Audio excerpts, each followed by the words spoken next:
Welcome to 1+1. I'm Kurt Fearnley.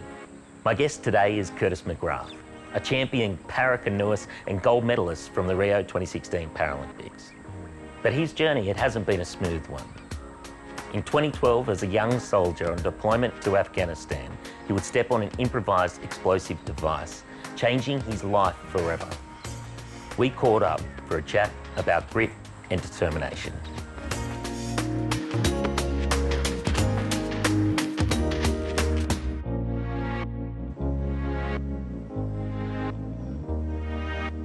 Curtis McGrath, welcome to 1+1. My pleasure, thanks for having me. Mate, if you were going to describe your strengths, what would they be?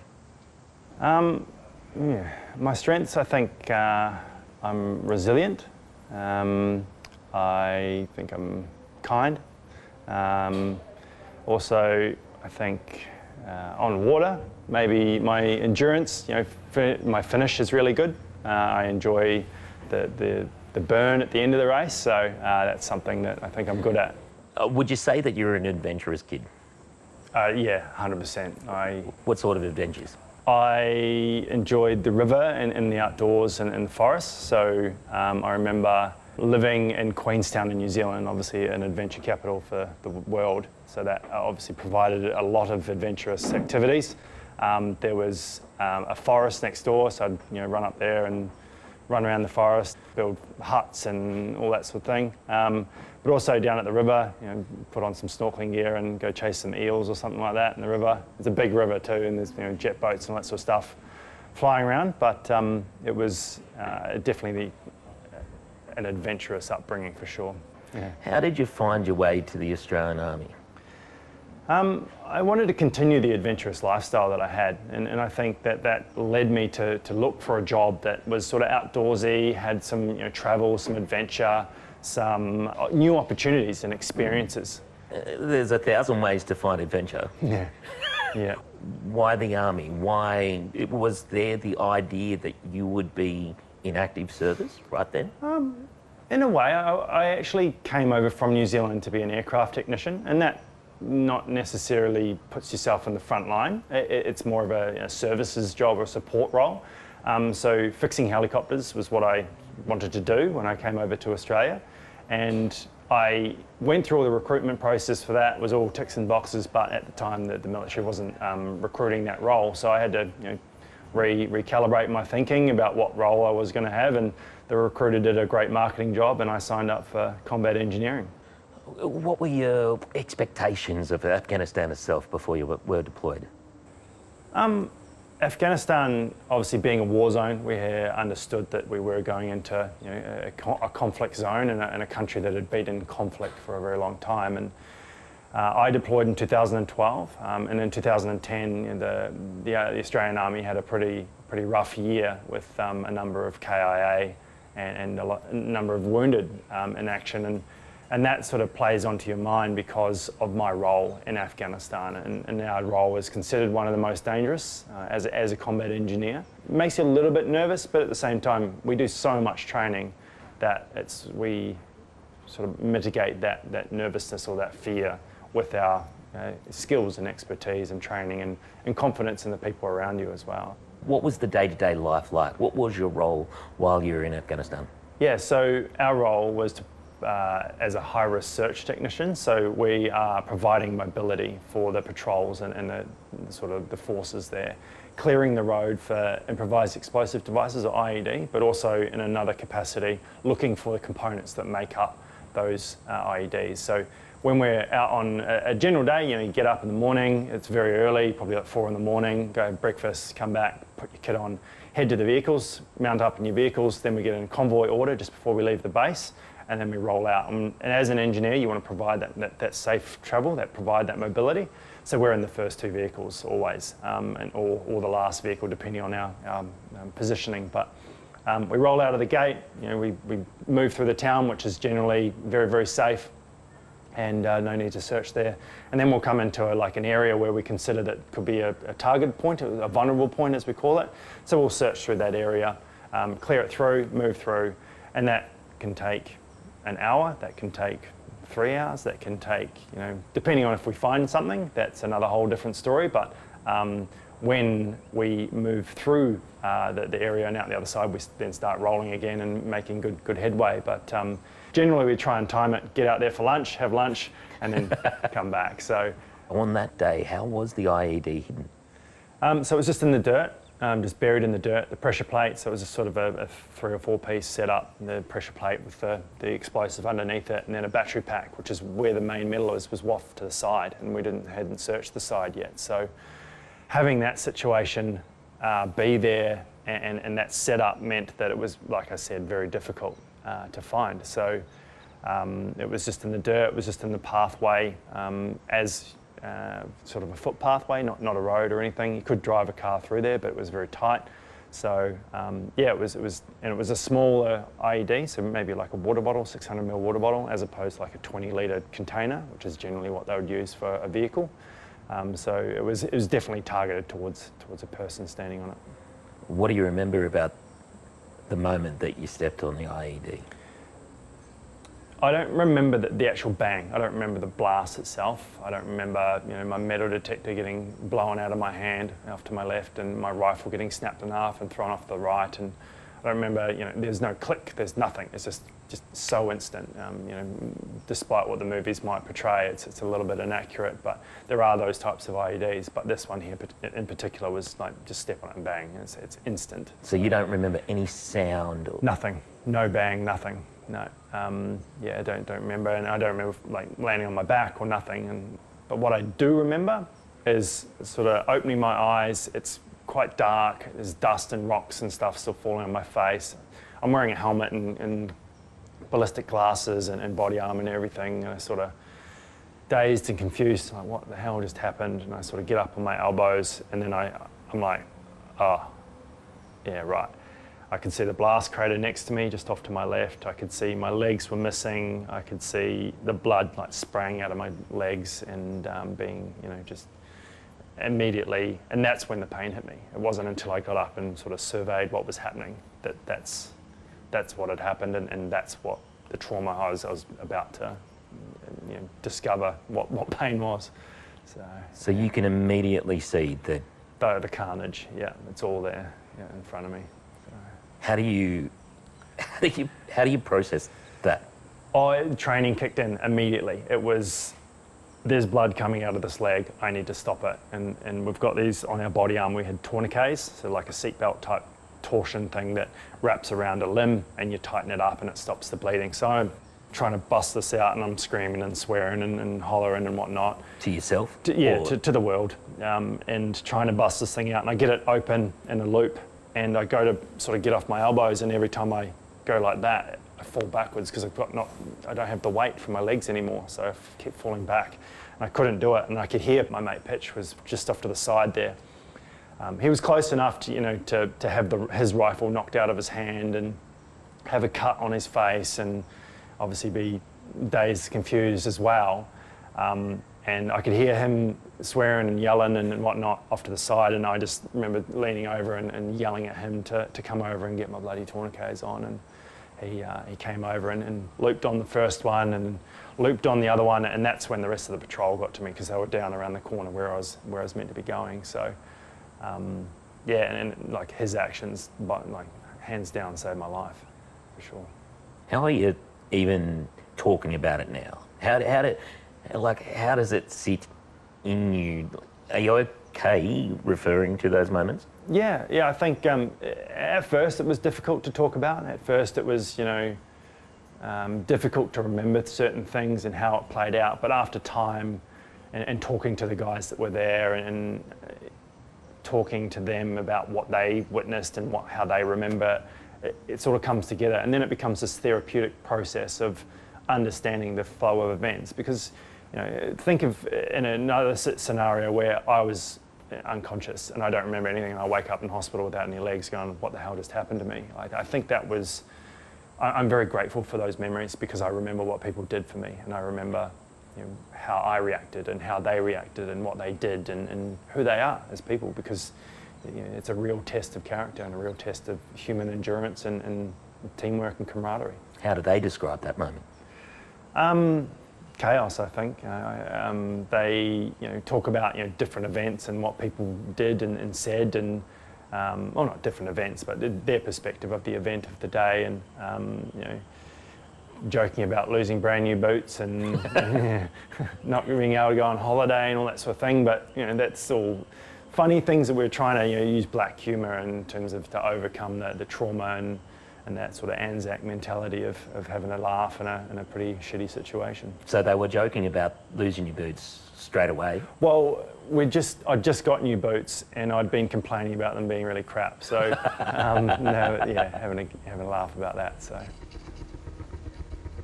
one of the key things that I remember whilst I'm getting carried along in the stretcher and they're taking me to where the vehicles are all parked up, and I knew my legs were gone and they weren't coming back, and they're sprinkled all over the hillside at that moment, and having this sort of realisation that I'm going to be a double amputee, not actually understanding what that's about or anything at all yet, but knowing that that's coming. I said to them, boys, I'll be all good. I'll be all good. I'll just I'll head off to the Paralympic Games, and it'll be all sweet. And what I did say that they sort of joke about, and I still joke about now, is that I said, I'll be all good, boys. I'll just go to the Paralympics, but it won't be in the green and gold. It'll be in the black and white. Represent New Zealand. And they're like, I suppose you can walk to the chopper. And it was a very funny sort of moment and a memory that will stick with me forever, because that was definitely the funniest thing that happened that day, I think. So, joking about it, and look at me now, and but I'm glad it's green and gold. It's, looking back on it, it's a really nice memory. That memory. Where were you taken to after that? The helicopters came from Tarankout, and it took about 40 minutes for them to get to me. And obviously it's as the crow flies, and they're hauling ass. So it was, we got there pretty quick, and it was very windy up on top of this hill, and they had a bit of trouble trying to land, and the second chopper came down and landed and got a footing and slid me in, and there was no goodbye, there was nothing, just slid and closed the door, and the thing took off and beelined it back to the hospital. So I was put asleep in Tarankout for this life-saving sort of surgery. And then I was put onto a medical evacuation plane that was put on by the US military that was full of American troops. And it was this massive realisation that the war in Afghanistan was so much bigger than what I knew. And I was there and I was a part of that, and I didn't know this was happening. Apparently it was like their second or third flight of the day, and it was 9 o'clock in the morning, and this plane was full. And of injured vets? All injured, yeah. Seated wounded down one side, laying wounded, double stacked on one side, and I thought I was in pretty bad shape. So I was like, not that you're comparing, but there was 2 guys up the front of the plane having surgery done on the flight. So that just goes to show that what I was dealing with was actually not as bad as what those 2 guys up the front were, because I guarantee they were actively dying. Hard memories, but I think memories that have this perspective of the cost of things, and especially a conflict like that. And the scale. Yeah, and I think the politicians can rock up to an army base and have a look around and, they're roughing it, but jump on that plane. And that's why Prince Harry has gone down the path he did with the Invictus Games. He was on one of those flights. He had a Danish soldier that had been killed in Afghanistan and had to travel on the plane next to him. It's like this realisation of the cost of the decisions of committing to a war or a conflict.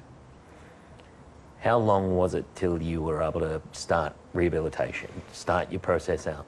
Yeah, a lot of healing was happening first, and the first day of my rehab, you could say the rehab started as soon as I got to hospital, but in my mind, rehab was when I had the ability to actually progress physically. My body was obviously healing as best it could.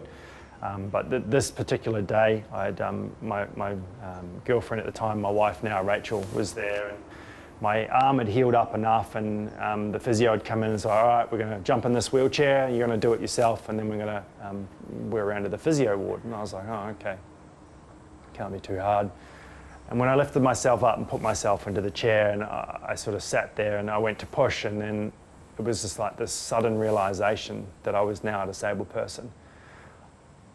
obviously I was aware that my legs were gone and I was a disabled person, but it was my own mobility to push forward, or to just mobility in general, was now the realization that disability in my mind is about the ability to be mobile, to move around, and at that moment, and for me to have difficulty coming to terms with that and realizing that this is now my norm, that was going to be something that was really difficult for me to process.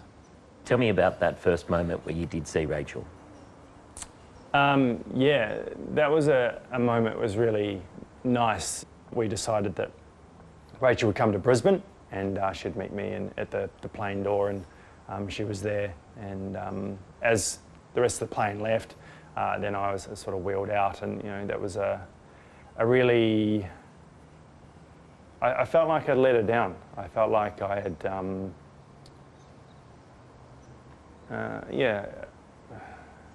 I'd done something wrong, but at the same time, I knew that that's not what she felt, but that's how I felt. It was a weird reunion, because I'd been away for 3 months, and she initially thought that I was sort of unconscious, and by the time I'd called her and everything like that through the whole event, and not realising that someone was going to be there to support me all the way through, and yeah, it was difficult, but it was nice to be able to see her again. Talk me through your recovery from then. How did you progress out of rehab from that moment? Yeah, I went off to physio that day and did about 4.5 minutes. It wasn't my finest moment or my finest day of rehab, but it was when I got back from that day, that session. I remember sitting in bed and thinking, like, I'm going to need a goal. I'm going to need something to push me through this, because it's going to be hard. And I was like, well, I think I've got the ability to probably be up walking for where the guys got home from Afghanistan, like 3 months after the injury. So I was like, all right, I'll commit to that, and I'll see if I can get as strong as I can and put on all the weight that I'd lost, and work towards being fit enough to be able to stand up and welcome the boys home at the plane door, like Rachel did for me. And so I started physio, and I shifted hospitals, but they also supported me in that goal and helped me set up my room as like a physio clinic. And like the physio would come into my room, would do an hour of physio or half an hour of physio, give me some new exercises, and then I'd just do that for the next 24 hours. So yeah, it was hard work, yeah, but it gave me that sort of drive, like, all right, this is what I'm going to do, and this is how I'm going to push through and get through the other side. Did you end up meeting them at the door of the plane? I did, yeah. It was Walking? Yeah, I was up standing. I was in a lot of pain. There was a lot of nerve issues in my limbs, but I was up walking, standing there at the plane door, being in the same uniform as them as well. I wanted to show them that I was still me. I was still Curtis. I was still the soldier they knew. I surprised the shit out of them. I probably shouldn't swear there, but having them being shocked by my presence there in the state I was a bit of a shock, which was a really cool experience, because last time they saw me, I was on a chopper, not knowing if they'd see me again. Do you remember when you first saw canoeing and kayaking as an option? I don't, but at the same time, I remember like the moment where I was like, well, Rio's coming up, that's in 3 years' time. There's a number of new sports coming in there, and triathlon and para-canoe, and maybe I could do that, or I could do swimming, I could do athletics. There was a number of different activities that I was interested in, and I thought, well, I need to go out and try some things and do it, because doing kayaking with no legs is different from with legs, and same with athletics and everything else. It's a whole new world that I needed to explore. And initially, I wanted to be a slalom kayaker, down the rapids like Jess Fox, but unfortunately, that's not in the Paralympic Games. So had to choose the next best thing, which was going fast in a straight line on a boat. So, and that's what I chose. So what did it feel like when you realised that you were going to the Paralympics? I don't necessarily remember like the phone call or anything like that, but I do remember achieving at national championships and getting the sort of within the international standard bracket and nationally qualifying. But sort of unofficially, we had been told that we were going, but it wasn't until the Paralympics Australia came up and gave us the boarding pass and trying on the uniform, and it became more real and becoming, this is actually going to be happening, which is really special. When you get to that start line, who's in the crowd, who's in the grandstand while you're at the Rio Paralympics about to compete for your first gold medal? Yeah, a heap of drunk mates. It's 9:30 in the morning. They're making like wizard sticks of their cups. They're having an amazing time, and Rio is such a special place. My family were there, or my sister. My brother didn't make the trip, unfortunately. He just had a baby, which is fair enough. And he was watching on TV. There's a number of people that had supported me. My prosthetist, who came and visited me in hospital when I was there, now still fits me with prosthetics. My mates from the army, some of their mates. It was a really amazing crowd, and they'd gotten really close to the British team, and they were all rowdy, and the Brazilians were all there, and they're all rowdy, and it was a really special day. That first race was amazing, because we're right under the Christ Redeemer statue. Ipanema and Copacabana beaches right there. We were in a really amazing location in Rio. So, talk us through that moment. The gold medal. Everybody's there. The meaning behind it is tenfold. I can't even imagine the meaning behind it with your friends, with Rachel, who had been with you through all those moments. Yeah, the moment itself became about performance for me. I was very in tune. When racing starts or when competition starts, you don't actually socialise. You're in the zone.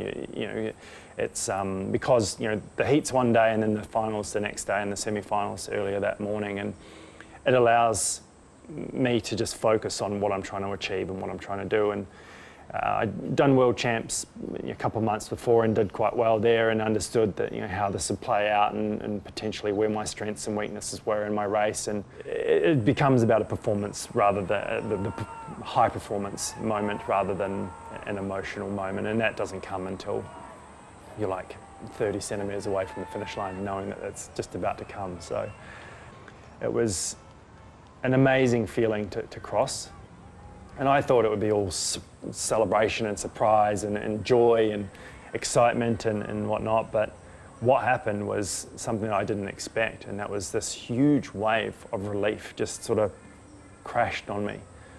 And it was a moment that, like I said, wasn't expecting, but it was a culmination of everything that everyone had done for me up until that point to get me to being healthy, being strong, being able to paddle, being a Paralympian, and then being a gold medalist. It was very overwhelming in the moment. It was really cool. Although the Paralympic movement has been born out of returned servicemen, it's rare to see the participation and success of returned servicemen in the Paralympic kind of arena now, because the requirement of lifelong physical activity, of the elite level that the sport has become, that it's hard to turn around in such a short period of time. How did you, why were you able to turn around from that moment in Afghanistan, looking down and seeing your legs gone 4 years later, winning that gold medal at the Games?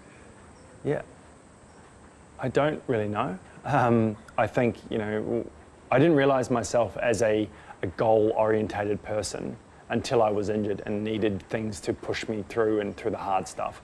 And that was something that I really felt like I needed to be able to set a goal, and then I might as well try. And I'm only young and strong and fit for so long until I'm not. And that then leads on to something that can be an opportunity to go somewhere and be a part of something that is amazing.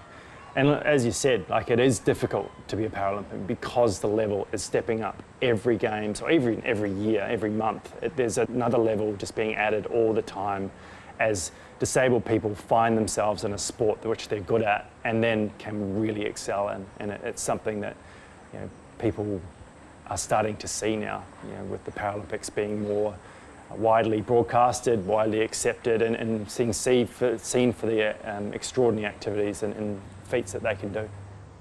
Now to you, the competitor, it's hard to become the best in the world at anything. it's excruciating to retain that title. How's both the preparation and the preparation with the delay in Tokyo coming along? Yeah, preparation's going really well. We had state championships about a week and a half ago. All the times and everything were looking really good. Conditions were really nice up in Sunshine Coast. But you know, it's been a really long season, and I'm not even halfway through yet. So I'm not racing until the start of September. So it's still, you know, 8 months away, and that's a lot of paddling, So having the delay happen, initially it was really difficult to know what to do, because no one knew what to do. We didn't know whether we should train, whether we should try and just stop everything and have a big break, but you don't know if it's actually going to be cancelled or fall off the horse too far and not be able to catch the horse up, or you know, it's all about trying to find that balance of training in order to maintain something. And you know, I started my season in September, and I'm probably going to finish it in September, so it's going to be my longest season ever, and it's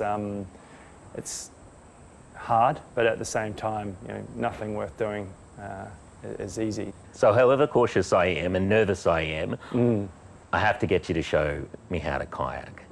We can do that. And stay in the boat. All right. Bring your life jacket? I can swim, and I'm not made out of flour. Okay.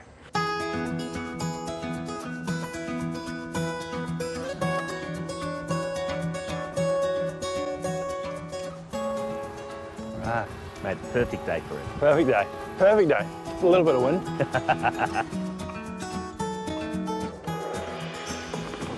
Oh, it's snug. Yeah, is that all right? Built for you. Gentle. Okay. There we go. The boat is built to go straight, so it's not going to turn very easy.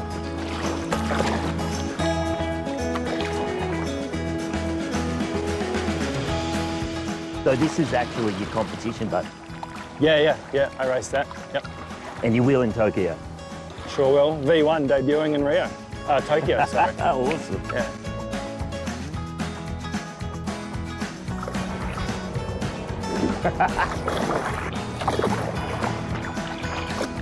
All right. Hard work? No. No? Oh, I'm in great shape. So how far do you go out? 10K. You go 10K? Yeah, 10K loop. So how long did it take for you to feel confident in a boat like this? It took me about 2 months to be able to steer it properly. At least I got a session in today. When you touched the back of my boat, yeah, I was. I might poo myself a little bit. Mate, thanks for coming out today. I've seen these boats and I've wondered how hard it is to get around, and yeah. I'm grateful for you to get out here and show me the way. That's my pleasure. You're in the easy one. I'm in the easy one. I ain't having a go in your one, mate. Till next time. No way. Till next time.